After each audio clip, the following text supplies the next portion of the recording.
Okay, tēnā koutou katoa, tēnā koutou ahi ahi. Good evening and welcome. We have two esteemed guests here tonight, Mika and Sharon. More about them later. A few little things from me first.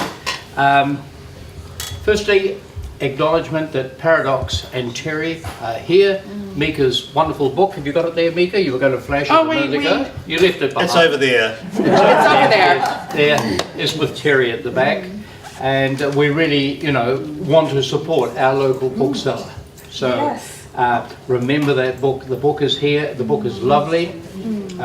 Avail yourselves. Look at it. I'd like to just mention our next two events. Our next event is on the 20th of November. It's a very special evening devoted to Devonport women reflecting on where they are after 125 years of women's suffrage. And Tracy Barnett has assembled a really interesting group of 4 panelists to discuss that, or this I should say, with us, the citizens of Devonport. So I commend that to you. The flyer I've just looked at, it looks spectacular. Put it in your diaries, the 20th of November. The next event I wanted to refer to is that one of our esteemed locals, Kevin Ireland, one of our patrons, is launching his poetry collection on the 11th of December. Now that's a new event. Only been put together in the last month or two, and publicity will be coming out about that. So that's a few things just to remember. The other thing to remember, of course, is that the librarians always say to me, the OSH emergency exit is out there. Yeah. Okay. Look, it's my pleasure to welcome two very unique human beings here tonight. One has been described, and this is Auckland University Press phrase, as the queer brown boy from Timaru. Here he is. That's not me. Okay, I can tell us apart. And the other, of course, is Sharon. Sharon, of course, is from, well, I've established it, New York City. She is the Associate Professor of Theatre and Performance Studies at AUT. The other interesting, and I'll talk a little bit about Sharon first before I come back to Mika, is that she has written one really interesting book. Well, she's written a number of things, but this one really has established my interest. She's an expert on, if you like, performance wrestling. And many of you will know that the wrestling subculture is very big in the USA. It's very big here, actually. There's quite a number of followers of it. So Sharon, welcome here tonight. She is actually going to interview Mika if it's possible for anyone to get a word in. And now a little bit about Mika. Mika, as all of you know, is an esteemed New Zealand musician and singer. He's had a long career from right back to his adolescence in Timaru. Okay, he's been associated with many of the great names, if you like, in the history of performance in New Zealand. So he really has a historical record here. He's a distinguished performer. I talked to my friend Roger Hall the other day, and he said, I watched Mika one day working a group of dancers. And he said, for a performance, he said, I've never seen anybody work a group so professionally. So we are dealing here with a performance professional. This one writes about performance, and she probably will perform herself, but, Mika is a true performer. So without any further ado, I'd like to hand over to Mika at the stage, although he will, so they say, be interviewed by Sharon. Mika, yours. Nā mi kia koutou, tēnā koe rangatira, mō te tautoko o te rā, the welcome of the night. E ngā iwi e tau nei, those who are here. E ngā iwi e noho nei, those who have sat before you. E ngā iwi e mua nei, those to come in the past. E ngā iwi a konga. Te mea tuatahi ora tangata, our health, and at our age, trust me, our health. Te mea tuaru aroha, love, amongst the room, however we see it. Te mea tuatoru Māori ora taketahi. In this world of everyone being the same, it's important to remember we're all unique. So I'm very happy to be here. This was actually the first event that we were told about with the book months and months and months ago. So this is, I don't know, it just keeps appearing. I will talk a little bit about Sharon. Sharon Mazer is from New York. And we met 14 years ago, apparently, when I was doing a performance. And then she came and saw me at Timaru Boys High School, where I was doing one of my subtle performances. I was, of course, outrageous. It was in the Timaru Boys High School gymnasium. The mayor was there, the council were there, the principal, the first 15, they were all there, you know, it's a Mika thing.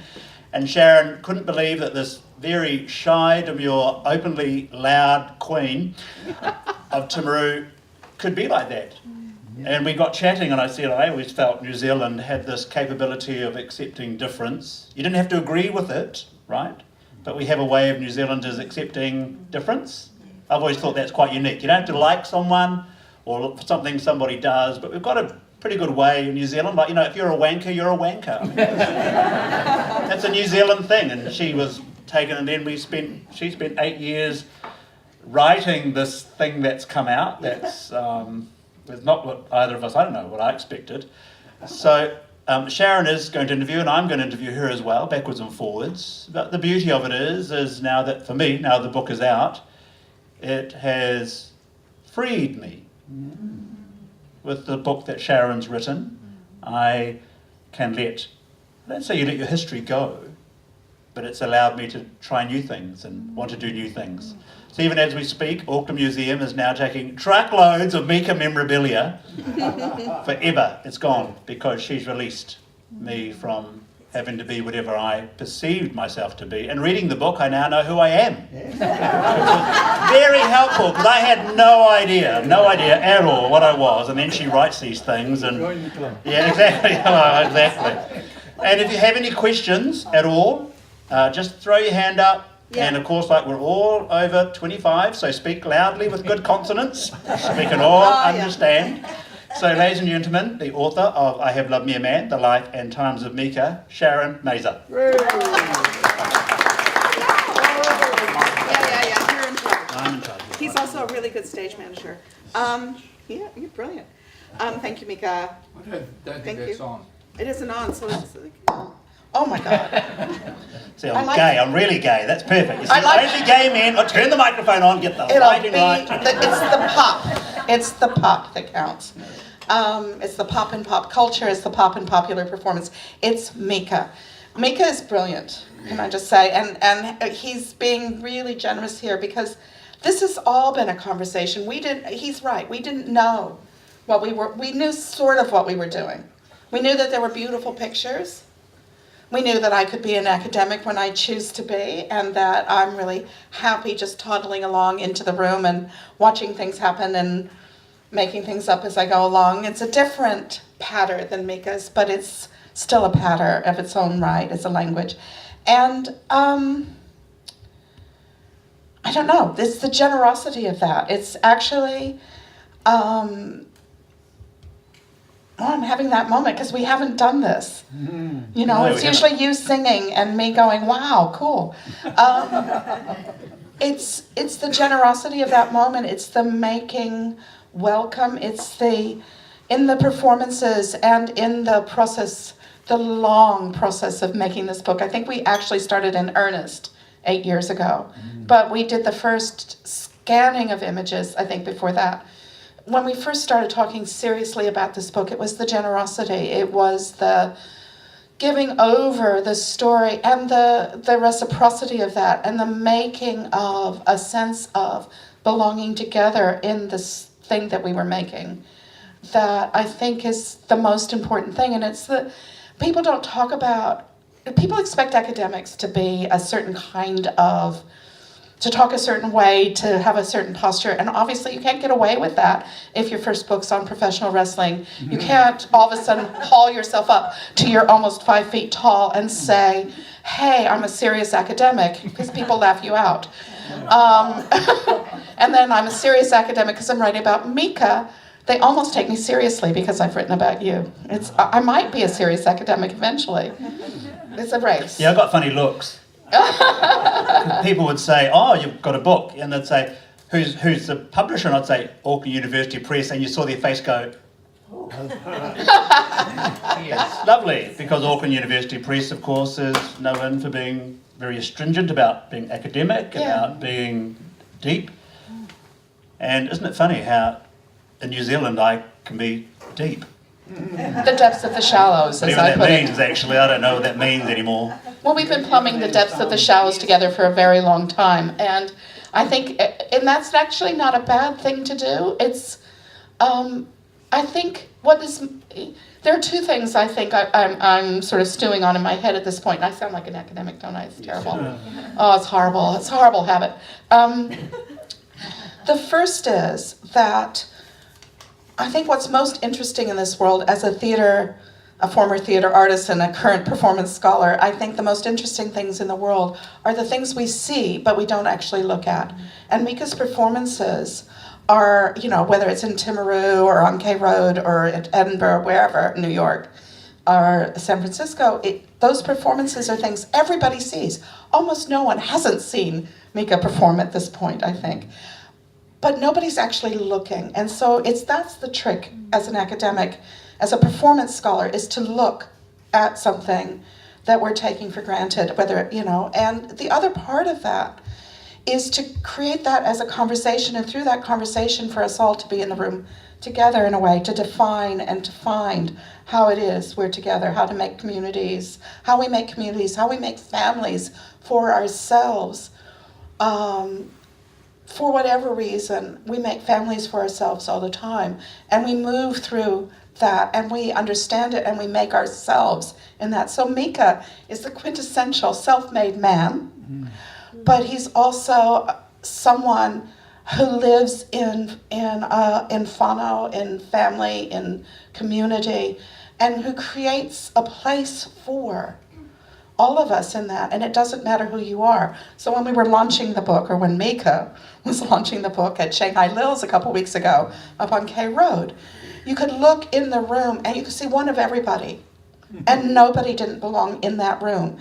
So, from the guy in the suit to the guy who just walked in the street, every kind of orientation, every kind of place in the world, but they had a place in Mika's world. And I think that is a gift, and it's a gift that he gives over and over again. It's a treasure, it's Tonga, and it's probably the most important thing. So this book is actually a gift from me to Mika, from Mika to me, and from us to everyone, I think, is how I want to think about it.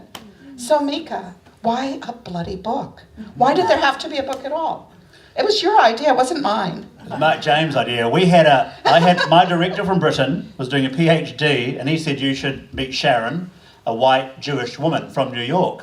Really obvious choice for a gay Māori man to write a book. And this politically correct the day, you'd probably say no, But we met, and it just worked, because we tried several things and we got on. And what I liked is, so I'm old school.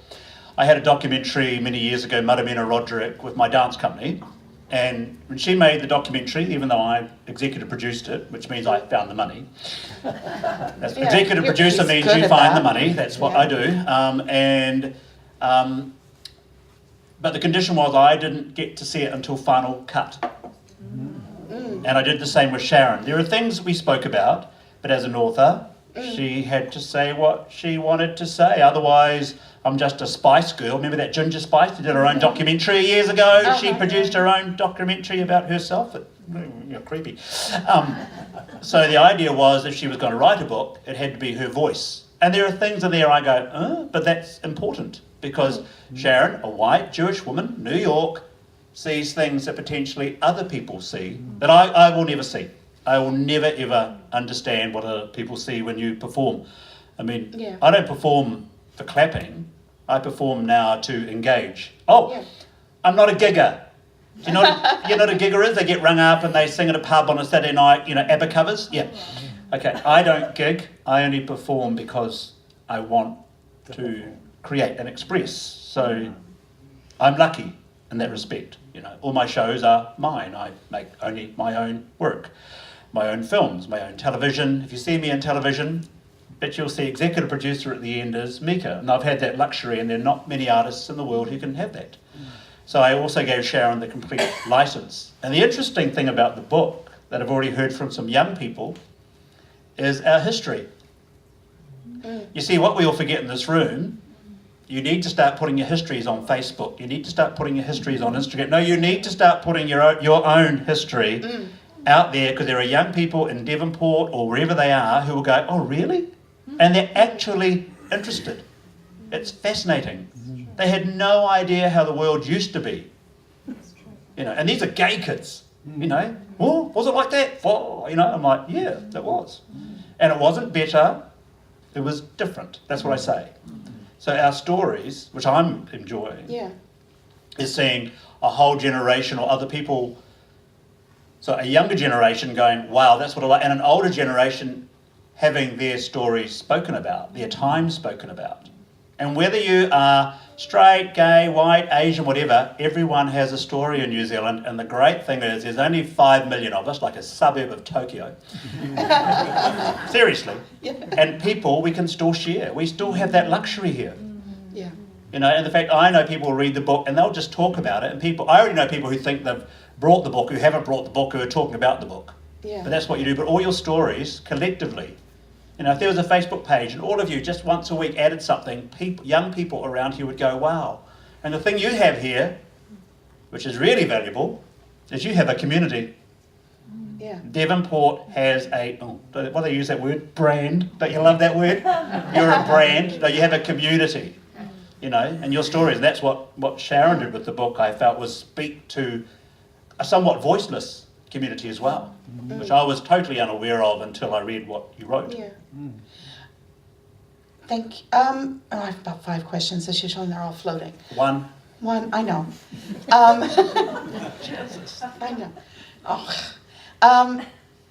So communities aren't natural, they're made, right? Timaru was a very set community. It had its own identity, it had its own way of being, and you were plop in the middle of it, and it was fascinating still to me, as someone who actually grew up in a very small town yearning for New York City, got there and then ended up in Christchurch. And is happy to be here. Every step of the way, you make a community, right? And what are the key components? What is, and what are you looking to make for yourself now as that place to be where it's not just you, it's all of us? Well, when I was in Timaru as a boy, so I was only like Māori child in the class, and I was also gifted, if you get my drift. And delayed, it'll happen. And I felt building a community around me was just because I was me. I felt it was always, like when I'm in New York, I'm not joking, I will still dress like this. I live in America sometimes as well. So I am always just me wherever I go. I've been to rugby matches as me, Now, as I get older, of course, it's easier when the Mika thing, I do know it's easier because people would generally, The Mika effect. The Mika thing, But I've always just been me in the community, and I still think it's a New Zealand thing where we just, in the old days, say, oh yeah, he's a puff, that's all right. And you accepted, as homophobic now as it was, oh yeah, okay, I'm the puff in the group, but I was accepted in the group. Whereas so often, so many, especially young people today, is totally different for them than us. We did not have the body expectations, we did not have the no job opportunities, we did not have the mental health things that they are going through. We just didn't. Maybe because we just didn't. We just didn't. It was different times. We rode bikes, of course, we walked to the shop to buy things. You had to walk to a TV to turn the knob, remember? Hey, I rode Channel my 1, 2 or 3. Whereas now they can do it all on their phone in this insular world. Yeah. And so these communities we're talking about are often online for young people. Yeah. Whereas we're all here tonight. You probably know each other a bit. You know, you have a community. There are literally thousands of young New Zealanders right now in their homes, on their phone, trying to connect. Yeah. So the thing I find, just so you don't know, I have my own charity as well. There's only so much money a single gay man should have, I felt many years ago. But it's true. And so I set up this charity, and this is the Mika Haka Foundation is my charity. I've done it for decades now. Yeah. And I did it because I can see so much potential in young people, but they don't have the opportunities I had. Merita Mita, famous Māori activist filmmaker, Dalvanius, who made Poye, the late Henare Te Ua, National Radio, the Māori Queen, Carmen. I had lots and lots of people care for baby Mika. They did. They put me up, they housed me, they supported me. I had a New York philanthropist who, her and her husband, they saw me perform. They said, "Are you really Māori and gay?" I hope so. And they flew me to New York and they put me up. And they sponsored me for several years. Yep, I know I'm great in a pair of high heels and an outfit, but I can tell you it wasn't just that got me around the world.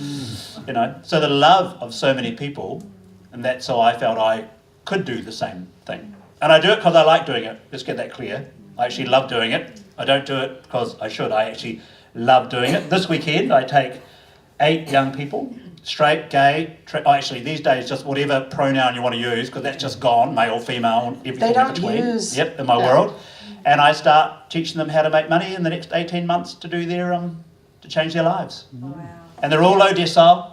None of them have any money. Mind you, who has any money anymore? Come on, nobody's got any money. Yeah. They're all young, but they keep me alive. Otherwise, you get a bit. I tell you what, when you perform, I was in Liverpool, 99, and I had a review. Another one said, "The fabulously outrageous Mika," and I went, "Is that it? Is that my life? The fabulously outrageous?"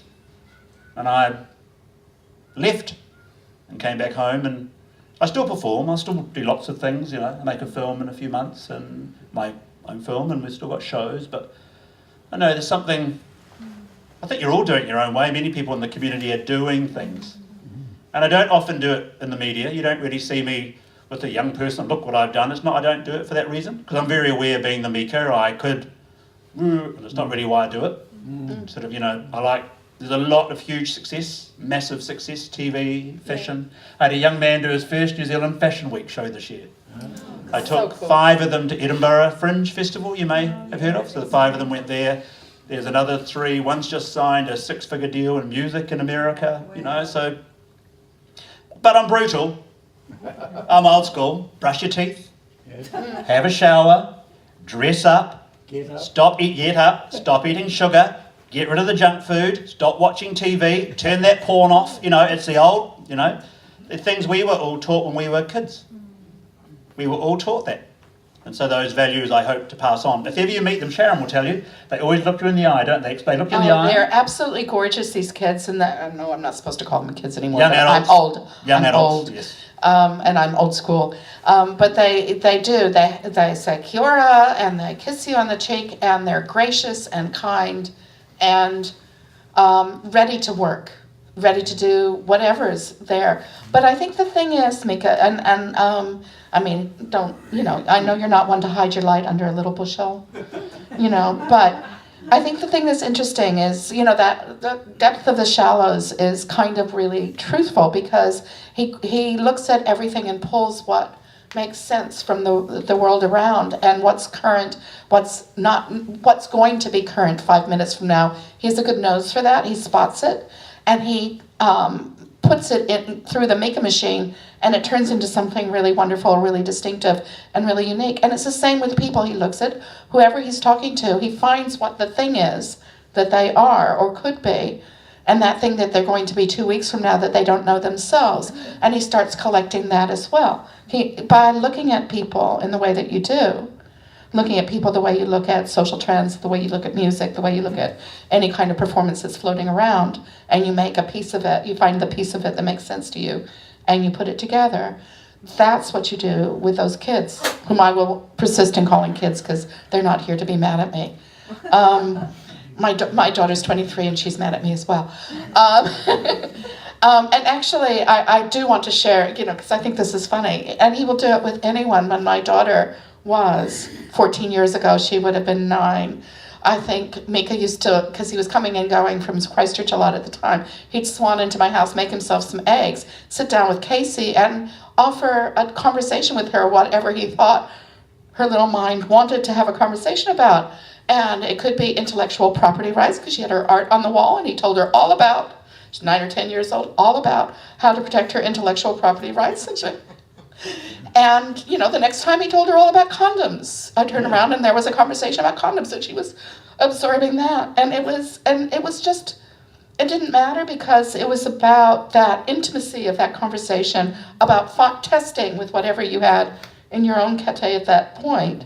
You were testing whatever would come back, and always looking for that connection, that place in common across huge differences. So it was really quite precious. Though I still miss that. Those are my favorite memories of you walking in and helping yourself to my kitchen. And you're the only person I've ever allowed in my kitchen like that. You understand? My daughter goes, Pointing the finger, that says it, doesn't it? My daughter goes, why won't you let me in the kitchen like that? It's like, well, you're not Mika. It's just that simple. And I think that's that spotting of that. And if you look at the young adults in Mika's studio this week or next week or the other, you'll see a huge amount of difference amongst them. I won't necessarily, walking in, see the potential that he sees. I won't be as impatient with them as he is. I'll be nicer, because I won't insist that they stand up, because I'll do my Jewish mother thing, and I won't insist that they stand on their own 2 feet, and that's okay, darling, I can get my own cup of tea. But aren't you sweet? I'll say, well, he'll be going, get up there, offer Faya, Sharon, a cuppa. What are you need to take care of this now. And they learn. They learn how to be in a world. They actually love it. And they do. I tell you what, young people are not stupid. No. They're not stupid, they're not dumb. The thought that we can't give them strong, firm direction. We all got it. I mean, I must admit, it's my place, so this is my rules when you come into it. But they love it when they know, look, there's someone here. You haven't said hello. What are you doing? Oh, yeah, get up and say hello instead of this. And it's lovely, but it's also really important, because what they're saying is, I see you, you see me, we're in this room together. And without going all High School Musical on everybody, we're all in this together. And no, it's terrible. We don't do that. We don't do that. Kumbaya. Yeah, oh, God, bad habits. No. Actually, something else we do, though, is we don't do gender, age, or race. So I remember 65-year-old Julie with 15-year-old Cheney years ago, sitting beside a computer. She wasn't saying, oh, you should know this because you're 15. No. And he wasn't saying, oh, you should, it's really weird. Age doesn't exist. And gender, race, this is just Julie. And this is the human. Mm-hmm. And I've fact, but I think we need to get back to that a bit more. Like my whole te reo policy is just use it. You get your mātou and tātou wrong, whatever, who cares, have another cup of tea. Relax, te reo Māori, we all stuff up, I stuff up, la la la la la. And the old people will tell you they can't understand the new te reo Māori anyway today, because there's too many words we've never heard of, including me. Okay, what is that word? Oh, it's email. Oh, right. Okay, that's right, email. So, that's true. You see, so there's all these things, that we do. And that's the thing I found with when you do read the book, is there's what Sharon has done, which I really liked, I forgot, is she's mixed social change, what was happening in New Zealand when I was performing. It's really, that's what I found for me the most fascinating. I mean, people would like a bit more juice about sex, but that's easy. Just go on YouTube. But the fact every time you go through a chapter, there's something happening in New Zealand that you will definitely resonate with in some form. Even though you don't need to be gay, Māori, Jewish, white, you will actually resonate. And that's what I felt was the value in the book, more than just my performance career. I mean, I've done 10 Edinburgh festivals, for example, right? And I was so glad Sharon wasn't going, he did New York here, and he did that, because it doesn't really matter. What matters is the effect, I feel, that you've created in the book. You. I think it's that negotiation also with the images, and with the images. Oh yeah, the images are raunchy. There's that. So make sure your grandchildren are hidden away on the top shelf. It'll be lovely. There was a point where I said to Mika several times in as many weeks, please, I've seen enough of your penis for one day. Oh yes, it's true. Do you know why we're nude in the book? It's actually interesting. When AUP did it, I did tell them there might be too many nudes. I didn't mind. I've got no problem. Trust me. I don't. I've made a career out of it. And I don't have a problem. But then what we realised, and many of you remember this, there used to be contemporary dance. I was contemporary dance and theatre. That nudity wasn't and life drawing, etc. Though the pictures are all from those periods. There's no way they're pornographic, and unless you've got some perturbed sense of mind that I don't know of. But there was a period where we were artistic, that we expressed with our bodies and the way we moved. And now with the whole horrendousness of sexuality online, everything seems dirty. Whereas it wasn't dirty. It's, the body is a beautiful thing. The Christine Webster, do any of you remember Christine Webster? She did this massive exhibit called Black Carnival, huge life-size pictures, probably as high as that door. And there's me completely naked at Te Papa or whatever gallery, Canterbury Art Gallery. No sign, and school buses walking around the corner. Whoop, there it is. But she wasn't doing it to be confrontational. She was doing it to express something in Black Carnival about culture and sexuality, which somehow along the way we've stopped expressing ourselves as humans. And it wasn't that shocking. I mean, that school bus, full of children was my daughter in primary school, who sort of walked in and said, oh, that's Mika, isn't it? And then went over and looked at the landscapes, which were what interested her at the moment. The kids didn't have a problem. There were, it's Christchurch, they did have a problem. But the thing about those pictures is they tell the story. I mean, you take a bloody good picture and the photographers love you, and it really shows. So these images are absolutely beautiful. And one of the things about Mika's story is that, and which is in those images and in the stories around that, is that everybody who has been anyone in this country that we've noticed for any reason has worked with Mika, usually before they were someone we noticed. And it's the same with the photographers, these brilliant photographers, Christine Webster. Those images of you that Christine took are easily the centerpiece of Black Carnival, and they made her reputation. They really did. And so that generosity of spirit that led you to put on that bra and those heels or whatever and stand there with your hair out looking absolutely gorgeous and naked in various ways, that generosity comes back to you, but it also comes back to the artists with whom you're collaborating. It comes back to the people who are privileged to see those images and to do what they want to do with those images in terms of understanding who we are. And so when you look at Mika's life and you look at it as an artistic story, a story of an artist coming of age in New Zealand, that's a path that we can follow, and we can see everybody who's in it. We can see Gareth Farr collaborating. We can see everybody collaborating. We can see Shark in the Park or whatever. We can see Hamlet. We see all of these people, but we also can see how these narratives that actually are not perceived to be connected are actually connected. We can see the progress towards homosexual rights and the homosexual law reform and all of those things that come with that. We can see the progress through the Land March and through all of the protests and Springboks and all of that. We can see the progression towards Māori rights. We can see how we become bicultural in a way that if it were just the story, and I don't mean to minimize, if it were just the story of a Māori man coming of age in New Zealand, or just the story of a gay man coming of age in New Zealand, you wouldn't get that. It's the tension, it's the intertwining of these stories, the wovenness of these stories, and the way of being part of whatever's going on around you. So the finding Maritamita and becoming a collaborator instantly with her, because you wanted to, you saw that.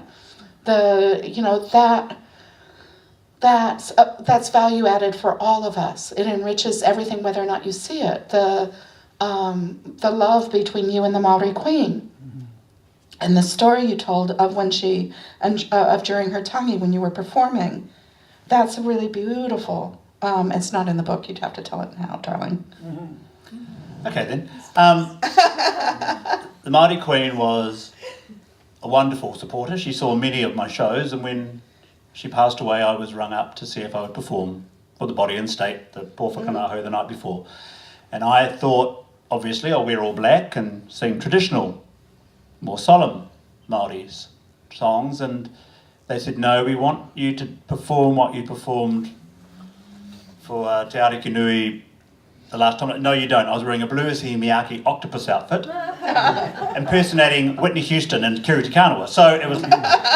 So I get there on the day in the blue Isi Miyake octopus outfit, and I'm out the back and I'm freaking going, what am I doing? Every elder and chief in the country is sitting there. I was only meant to do 2 songs. 8 songs later, I'm still going. And I thought, and there's kapahaka groups behind me lined up for miles, and there's me on my own with my karaoke set and my blue octopus, and I left, and the I love this. and it was interesting because there was a woman sort of out the side, lovely, well-meaning, I'm sure, Pākehā lady was sitting out the back, she's having a smoke, and she's going, I've never been so disgusted in my life, and I said, it wasn't for you. And then, as I walked out, all the hories, I love that word. Hories are my people, I can tell you. Overused. And they're getting selfies with me, and that was great. But the next day, the elders came up and did the, oh, here we go.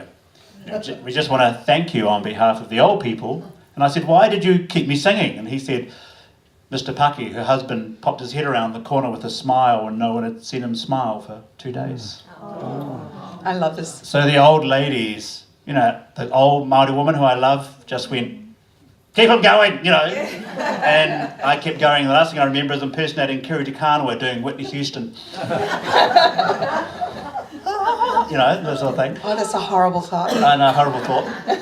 But after that day, if anyone ever asked me, are you a real Māori?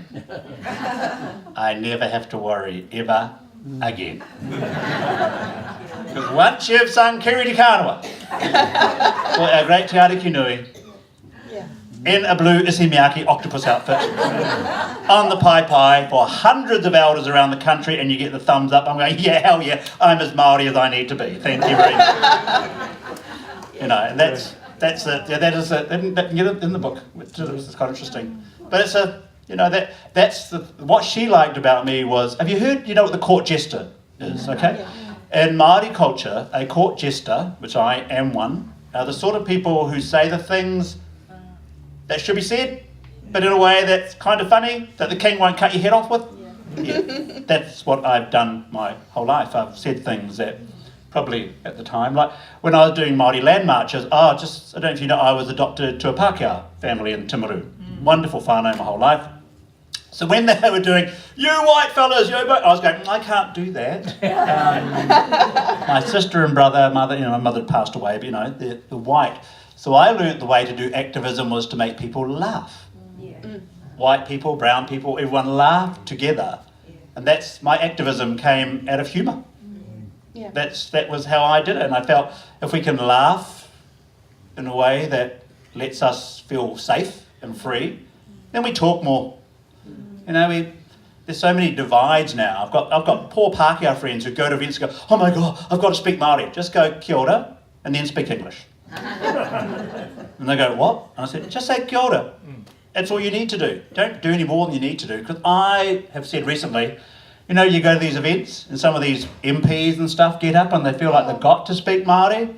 And if you're sitting there, I'm sitting there going, oh, for heaven's sake, stop. They go, they sort of force it forever and ever as opposed to something short and genuine, you see. It's like when you were doing it, I felt short because you were doing it naturally. But it was just there. See, that's what I mean. Instead of this whole forcing it, we all live here.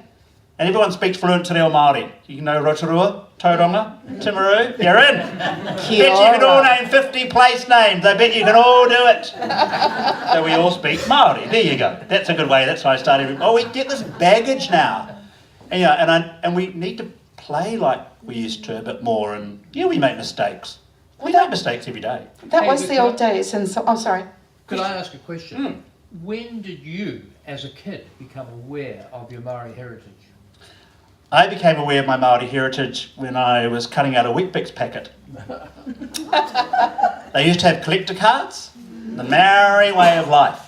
It was a wet Bix packet, and I collected the cards, and I was cutting out the back of the thing one day and going, that kid's nose looks awfully like mine. Then I asked my mum, and she said, yes, you are Māori back then. But now in the 60s, just so you know, it wasn't cool to be Māori. Especially in my Timaru. mum didn't really like me playing with, hoary little Māori kids. That's just how it was, that they were protecting us from something they imagined. I was still at school and the teacher's saying, if a Māori's not using their land, shouldn't we just take it and, do whatever we want with it? And I remember, I wasn't even aware, and I went, does that mean I can take your TV if it's off? I remember distinctly. And it wasn't because I was Māori, I just thought, that's weird, taking someone something because they're not using it. Can I, and he couldn't answer, But that's how it was back then. And the thing is, it was a different time, We didn't speak any Māori at school. The only Te Reo Māori at Timaru Boys High School was, of course, the rugby haka, correct. I went back there 2007, whenever it was, 9, and I had a pōwhiri, I had a mihi, I did hongi, they did a hongi without a headbutt. It was completely different. But that is the beauty of growth, forgiveness and love. That is what makes us different to Australia. Yeah. No, I'm not bagging Australia, but trust me, I'm working with the Sydney Opera House right now on quite a large-scale Māori Aboriginal work. And we're spending 3-4 days, talking about what we're going to do. And after the third afternoon, we all had one wine at lunch just to come back, and they started telling me, every single performer in the room started just telling stories. Not one of them hasn't had their mother or their father stolen or their brothers. It's just, and I'm like this going, trying to hold back. So look how lucky we are here. For all the nonsense that goes on, at least we talk about things here in this country. So it's a good thing. There is some progress. Yes, sir. You present as being very comfortable in your own skin. That's how you're presenting to me. Coming from Timaru, is that always the case? Conservative, 1960s, was it always an easy path for you? Or were there aspects where you were really taken to task in your life? Yeah, I came out at year 9, third form, sort of intermediate, at a Timaru Boys High School. Now, I was a big kid. I was the track and field star. I played rugby, and I became the disco champion. So I had all the things that, cool guys had. I dressed well, probably too well, to be honest, back then. That glitter catsuit. Literally, catsuit, there's a whole chapter on that in the book. Love it. But the thing is, I think because I was focused about where I was going, my sister remembers a story of me getting a bus to go to Temuka on my own. It's not far, but 11 or 12-year-old, getting the money, getting the bus ticket, getting on the bus, going there, having a few hours, coming back. She said even then I was leaving. So I think I was always quite focused. And coming out when you were 9, did you say? I came out and, actually homosexual was too big to say at intermediate. I couldn't spell it. It's a very long word. It is. But definitely by year 9, at intermediate I started telling guys I like guys, but no one thought about it back then because also no one knew what the word gay or homosexual was. That's what I mean. Yeah, they didn't really know. And a lot of the guys just went... You must have been very brave. You must have a lot of courage to be able to have done that at that time. I wonder. I gave a speech in third form about gay rights. Did you? Yes, and that was, and it was because Time Magazine. Remember Time Magazine? Remember if it was in Time Magazine, it was legit? It was. And they just released that homosexuality was no longer an illness, a disease or illness. And I had that as proof with the principal, rector, and the teachers. My teachers were also great. They accepted you. They accepted me and sort of mothered and nurtured me. But the thing, the boys would go, oh, you puff, yeah, you'd play along with the blokes, because you just played along with them. And I remember one day, Mr. Ledley going, oi, that'll be enough, and putting the kid into detention. And I had to go, no, don't put him in detention, he's just having fun. He went, what? He's not going to hurt me, that's how they talk to me. And he's like, so he's not going to hurt you? No, I already smashed him up 3 weeks ago, he's not going to hurt me anymore. But that's the other thing boys did. We used to have punch-ups, so if you gave me grief, we had a punch-up. I'm not advocating that now with young people at all, but we did that in that period. And boys would have a punch up, oh yeah, sweet, you'd be right. But a lot of them didn't really believe me either. There's a thing about small town New Zealand, and it certainly was true in Christchurch, a small city, when I moved there in '94. You could be exceptional. There was room in a way for difference in the 60s, 70s, and in my small town as well, that I grew up in. There was room for difference in a way, in a complacent, rather repressive, homogenized community. There's a lot more tolerance for exceptionalism than when we're all negotiating on, and it's a free-for-all. So one of the ironies I've always found is that in a place like Timaru, which was very confident about what it was as a place at that time, someone who was outside that could be accepted because everybody would go, hey, that's our different person. Whatever that different person was, and it could be celebrated in a way that one can't quite get around now. And I work in universities where difference is always talked about and rarely tolerated in a way that you would imagine. So I think some part of me really admires those old ways of being where, yes, the dominant culture was what it was, but because it was so dominant, it didn't feel like it was going to lose anything by welcoming, embracing, and actually having a good time once in a while with this other person who wasn't that. So I think this is something that's happened over the generations that is problematic. So we'll go back to those young people that you work with. They are learning how, in a world that tells them that everybody's exceptional, they have to learn how to be in a room together to find common ground. And the common ground that they don't get from their various machines and from their schools or from wherever is what do you want to do and how are you going to do it with each other? And that's the question, that's the gauntlet, the warrow that you throw down in front of them is, okay, so what are you going to do and how are you going to do it together? How are you going to negotiate respectfully with each other? How are you going to see each other clearly and perform yourself within that relationship with grace and respect? I think that's a real value that has to be relearned, recreated amongst us. And I think it's really important. It's how we make communities. We don't want to go back to that dominant culture. We don't want to be repressive. I'm not idealizing the 60s and 70s in New Zealand any more than I am in the US or anywhere else. But what I'm saying is we have to relearn some of the grace that your teachers and your classmates actually had. We have to do it differently now, and staying awake and alive and in the room with each other is really critical to that. That was me making a speech, sorry. We should really open up for more questions, shouldn't we?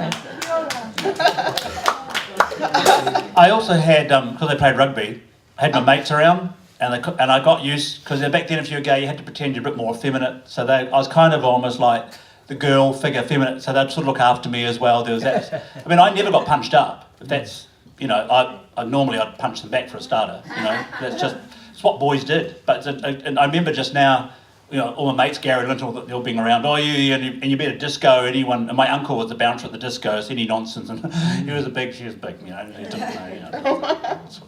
But I think I was protected. I think people protected me as well in a way. Do you think your personality carried the day for you? Yep, my personality totally. I think so too. Because someone took it on, I'd be like, what? Like, I was at an event so in my foundation a lot of it is health, mental health, suicide prevention, and the other one is reducing obesity or getting young kids active is a better word. And I worked with Michelle Obama's Healthier America in New York City, and I had to go to the gala with some of you might have, Run DMC and Dr. Oz, Dr. Oz? Okay, yeah, those sort of people, just celebs, right?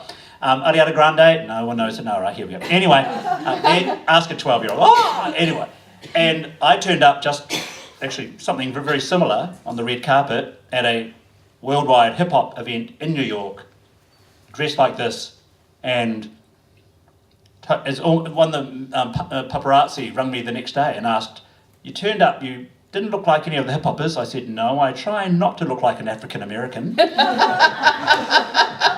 whole pseudo, I don't do that. No, I'm more like flick. But you look like you should have been there. So I think that's it, because I just, wherever you go into a space, just being comfortable. And sometimes you just sit in the space and don't, do anything. Other times you're in the space and active. That's, and at that event I wasn't, Dion Warwick. Dion Warwick spoke, Surgeon General, US President, the cigarette packets, Surgeon General one. Yeah, he was there. So it was a pretty big event. And I was with all them doing this event, but I felt I should be there. I don't go into environments I don't think I should be, unless it's, one of those environments you have to go into for work that we all go into. Just be confident. As you get older, you have to be at a different confidence to when you're younger. I do dress well. That does help. I learned that very early on. If you don't dress up, like I was in London once. I remember Margaret Thatcher. There's I forget these things. There was this event at this big cathedral, and I turned up and had military jacket, not military, but sort of thing, top knot, the heru, the bones in my head, and I got put right up to the front row. There was nothing behind me for 3 rows, and I went, this is weird. This is really weird, something's wrong here. And I said, all right, and the guy named Mika come right to the front, I'm sitting in the front going, this is really weird. And Maramina, then TVNZ correspondent, said, Mika, come and interview us. So I ran out, and she said, what are you doing in the front row? I don't know, they put me there. Next thing, I'm not joking, Dame Margaret and all of them come in, this whole row, and I'm sitting in her row. I'd moved, of course, but that's what happens quite often. I often get, here, Mika, sit there, and I do, and then by that time, this is weird, there's 3 rows empty behind me, there's something going on here that I'm not It's the quite good posture. sure what's going on, with the next thing that's going on. But I'll just get put in things that I'm meant to be, whatever life. All of us have moments, we've gone to things and gone, well, what am I doing here? This is kind of My cool. entire life. Yeah, but I don't know what I'm doing. Like being in Devonport Library on a Tuesday night. Yeah, exactly. Has that a pet? Wonderful. It's great. Exactly. So It's great. the perfect posture and the shoes. That's right. I know. This is Ryan Turner. This is the producer, the young creative that I'm producing. He's online, Ryan Turner. It's very Zambezi, Nomdi. Yeah, you see. Yeah. He's very much like that. Very sort of cut and crust. And moves around, and he's doing very well. What questions do you have? Oh, yes. Again, That's right. did you ever go off the rails? Oh, that's a good question. I've been asked that before. Have you ever gone off the rails? So I'd have one beer or one drink. I don't smoke cigarettes. I don't do drugs. I've always been a food. I'm a food freak. Yeah. I didn't really understand depression. I don't have depression. I didn't understand what depression was till about a decade ago. And then I understood why so many people can't have a career, because in our work, if you can't turn up to the job, you've lost it, and that's it. You don't get another job. I don't know what it is, but I have the funniest feeling it's to do with Bette Midler. When I was very young, have you heard of Bette Midler? Yeah, when I was very young, I read an article of Bette Midler, and she was off her face or something at some gig to get on, and she said she'd stopped drinking because she couldn't perform without alcohol. And I distinctly remember going, I must never drink. In fact, on my 15th birthday, my dad offered me a beer, and I said, nah, can't have a beer, because I was a track and field star too then. So I've always been very focused. I mean, even now I still get up 4 o'clock or 6 a.m. in the morning, 4 a.m. or 6 a.m. in the morning, and write for several hours, and still do my yoga. Call me before I've had my coffee. That's right. But I like that. That's what, if you want to be, and I tell all my emerging leaders, if you want to be successful, get up. Yeah. Get up. You have to get out of bed, and I do get up at bed at 4 a.m. and I do accounts and finances and legal, and I quite enjoy it. I mean, the thing was with my career, the people who do my career, and now here's some names you'll know: Madonna, Tom Cruise, Whitney Houston. Just stop me anytime you Grace want. Jones. Grace Jones, Barbara Streisand are all executive producers like me. All of us. Naomi Campbell, Tyra Banks. I'm one of them. I've chosen a more artistic avenue than purely television commercial, but we are all creative business people. In fact, from now on, when you look at television, does anyone still watch TV? Sorry, just checking. If you look in America and look at the executive producers, and if you see it's the actor's name, they've basically made a production that they can be in. And they're all doing it. And I tell all my actors and creatives now, if you want to be an actor and creative, you better learn about money. Yeah. Because careers are churned out. I don't know if you have Netflix, for example. Yeah, some of us, okay. if you have Netflix, we don't even see the credits anymore, do we? No. So we don't know who made it, who wrote it, It's or anything. really frustrating. So the whole disposability, now you think that's just creatives. That's going to happen in cooking, it's going to happen in architecture, it's going to happen right across the sector because we no longer care, we've become disposable. Disposable with entertainment, disposable. The good thing about a book is you hold it, you touch it, it's yours, you can share it, nobody else has it. I have a fantastic library. I have a fantastic library in my house. It's unbelievable from decades of collecting. And I know most of those pictures are not on Google. So when you have books, you have something that nobody else has. When you still buy a CD, which I don't buy many now, but I do buy the odd one. You know, there are still CDs that you can only get on CD. You know, so and something about holding a book, I think. I've never been a Kindle person, that's just me. I've always been a reader. That's just, I don't know what that is. I just like the smell of the books and the touch of books. Which brings us back around to why a book.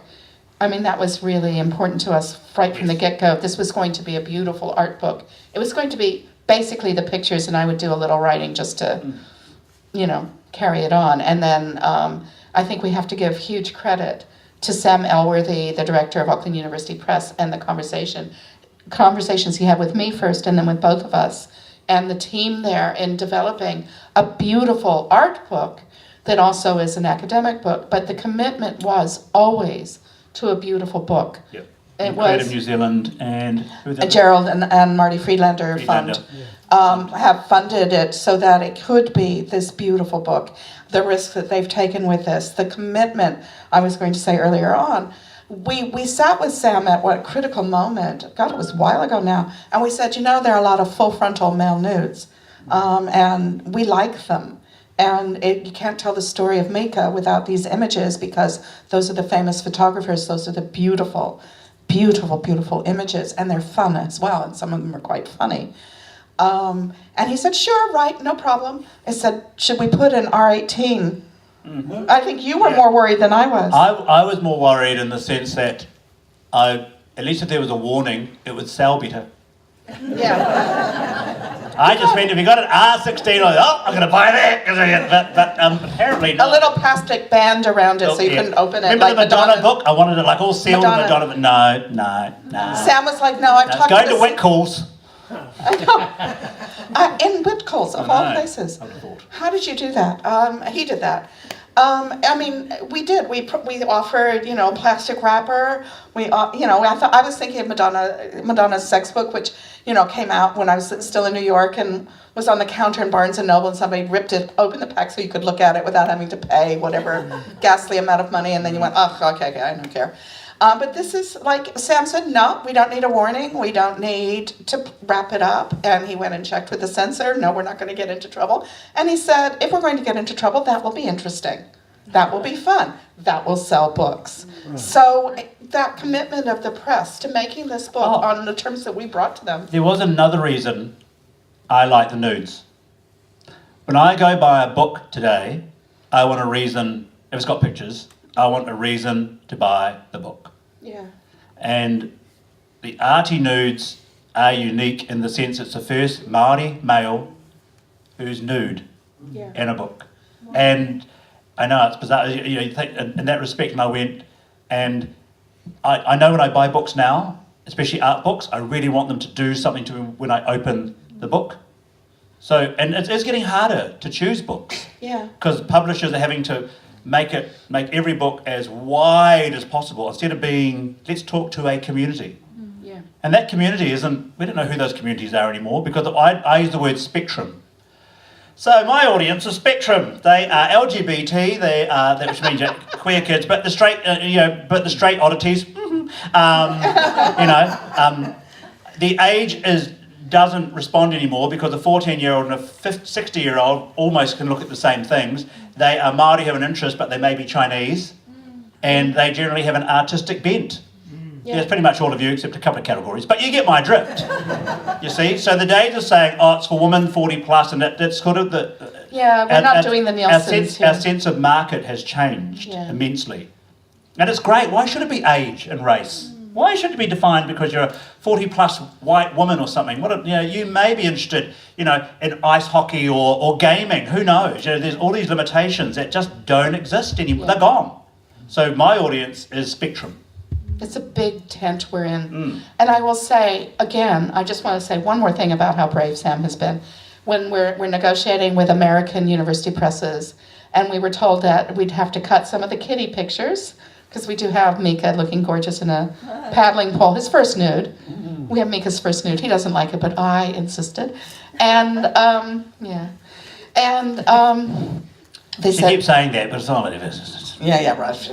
And the nudes, that we would have to pull back on the nudes considerably for the American university market. And I thought, oh my God, I'm never going back. But that's a dichotomy of New Zealand and America. It's a really interesting thing that had never occurred to me. And then we started thinking, and we thought, well, Robert Mapplethorpe, but look what happened around that. And other than that, no, you don't get even all of my favorite male performance artists or people like Harvey Keitel. Everybody's seen naked in New York. Everybody has seen Harvey on stage naked in New York City. I have. Yeah. Oh yeah, it's inescapable, and all those it wouldn't be in a book, But here we have the license, we have the encouragement, and we have the understanding that we can't tell the story without those images, and that those images tell us a story about, I don't know, being in one's skin. Completely in one's skin, about meeting the camera and through the camera us more than halfway, and making something of that, making a conversation even between a still image. We're still making a conversation about who are you to be looking, how are you looking, what is, how do we know who we are by looking at Mika is still a really interesting question. How do I know who I am when I'm in a taxi with Mika coming to Devonport? It changes.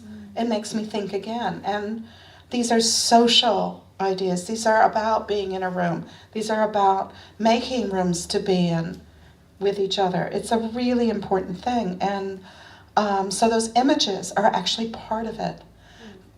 It's not a tell-all. It's not a proper biography. I'm a lazy academic. I didn't go, through the dusty stuff. I didn't do any of that. It's a story about what it is to be in the room with this man and the people that he's been in the room with, and to hear that history through the lens that he gives us, the way of seeing. And the way of seeing is through those beautiful images, which are made for particular times, particular places. They are as much about New Zealand as the artwork in this library, They're really important to us in that way. Some more questions? Ooh, or applause. I'll take applause. Thank you. Do we have more questions? Do we have people wanting to? Because really... No, they're dazzled. Oh, we've They want to rush over and buy that book. We'll sign it too, whether you like it or not. Okay. He has a nice signature. Mine's a bit crappy. Go for it. Do you think that you're very stable because of the people that you live with, like your family made you stable? Living in Timaru, with the people that you associated with then, made you more stable with your identity? Yeah, my dad, he was really cool, especially. I wanted to learn transcendental meditation because apparently apparently it's good for track and field. I was like 11, But back then, transcendental meditation was considered very, woo, And my dad went, if you think it's going to make you run faster, I suppose you can have a go. And I went and learned transcendental. I didn't last long. It was a bit boring at 11. It wasn't. I didn't kind of get the stuff. It wasn't until later I understood what they're actually trying to do. My parents actually just let me do what I wanted to do, and they didn't come when I did track and field. They hardly ever came to any of the meets, but that was okay. They weren't overzealous. I know they're very proud because they keep the clippings and all sort of stuff because back then we were in the newspaper all the time. My brother and sister knew very early on that I was going to do whatever I wanted. They kind of do that. I mean, my sister says it all the time. I left home by the time I was 17, maybe, to move to Christchurch. No, I couldn't have asked for better. My sister, actually, she said the other day, we were talking, we never remember not having a meal every holidays we went away for 4 weeks to Wanaka or something in the van with all the family. We always had birthday parties. We actually had things, you know, mum didn't work, so we always had a mum around the house. We don't actually remember mum and dad ever having an argument. We're trying to figure out, an argument, and we don't actually remember them having an argument, whether one was, you know, submissive to the other. We don't know either as kids. But I only have fond memories of them both. It was interesting because several people said, what would it have been like if I'd been raised by the Māori family? And I said, I'll never know. Will I, you dumb twat? I mean, God. Your parents are your parents. You know, your family's your family. What would it be like? I don't know. You know. The path not taken is the path not taken. That's right, you know. But we all get that. But I mean, and I really think the saving grace was my track and field, my rugby, my disco, you know, and the mates I had. But I don't know, I still get a fond memory when I go back, every time I go back to Timaru. I still get a nice feeling. I don't get the old Caledonian grounds right by the sea. There's a sea breeze that comes in.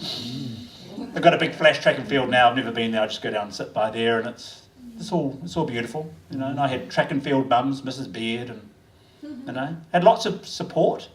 But also, I think too, when you get 15, 16, 17, your girlfriends start to have real boyfriends.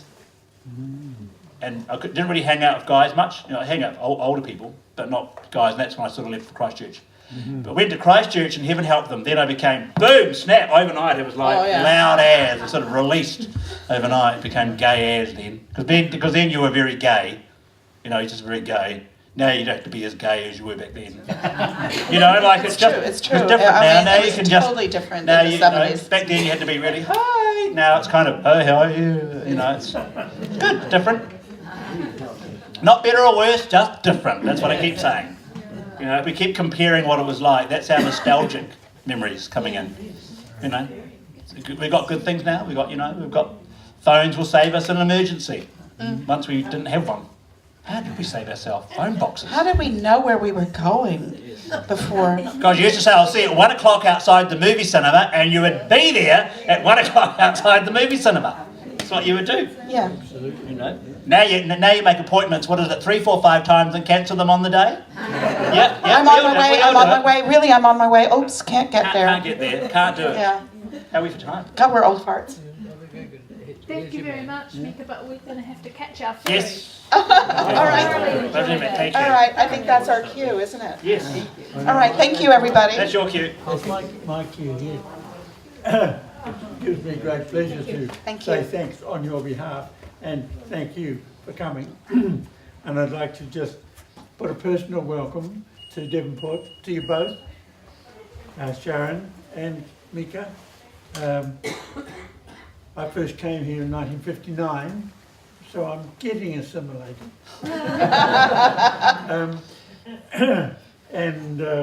Just to link in, do you recognise Kaitahu? Kaitahu is your tribe? Yes. Right. Well, my daughter-in-law is Kaitahu from Dunedin. Who's that? Louise Portiki Brown. Oh, yes. Yes, we know Lou. Dancer, yes. Right. We know Lou. We know, Yeah, yes, we know very much. And her crazy husband, my son, Paddy Free from Pitch Yeah, of Black. course. Yeah, Yes, we love Paddy. yeah. thank He's a you. musical genius, as such, really just so you is. know, yes. Yeah, however we boast there. Yeah. You've said some nice things about Devonport, so that's nice. Don't stay around too long, they may show their other face. That's possible. You know? Everybody here knows that in Devonport we can be just as cruel as any other New Zealander in other localities. Not us, but the others.